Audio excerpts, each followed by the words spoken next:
Hello everyone.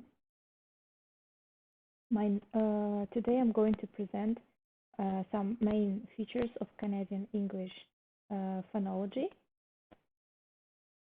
So Canadian English, it is a set of varieties of English language native to Canada.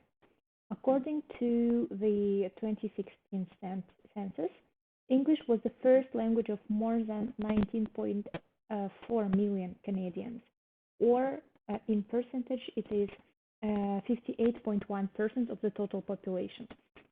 28 million people reported using English as their dominant language.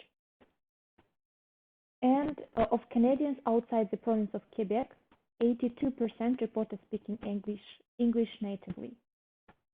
So here are some main features. Canadian English contains major elements of both British and American English, as well as some uniquely Canadian characteristics. Phonologically, Canadian and American English are classified together as North American English. And the mainstream mainland variety in Canada is Standard Canadian English. Most Canadian accents outside of Standard Canadian English fall under Atlantic Canadian English. And also Canadian English is often compared to the very similar and largely overlapping General American accent, an accent widely spoken throughout the United States.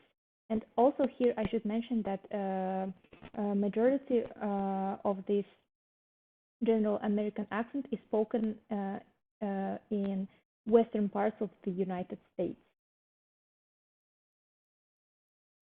So here we have some phonetic features.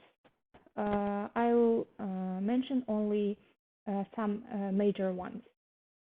So firstly, I should mention that Standard Canadian English has mostly uniform phonology and much less dialectal diversity in Canada. Standard Canadian English is defined by the cot-kaut merger to O sound and an accompanying chain shift of vowel sound, which is called the Canadian shift. Here on the lower right part of the screen, you can see Standard Canadian vowels.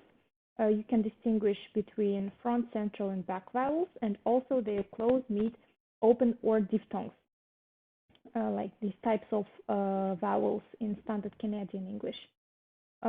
Here I should mention about the cot-kaut merger also.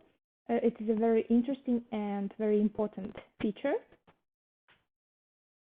Such words as origin, Florida, horrible, quarrel, warren, and as well as tomorrow, sorry, sorrow, generally use the sound sequence of fours rather than start. The latter set of words often distinguishes Canadian from American pronunciation. In Standard Canadian English, there is no distinction between horse and howers. So, I, being a not native speaker of English, I can distinguish between horse and howers. However, in Standard Canadian English, native speakers, they cannot distinguish between them. So that's it for this presentation. Thank you for your attention.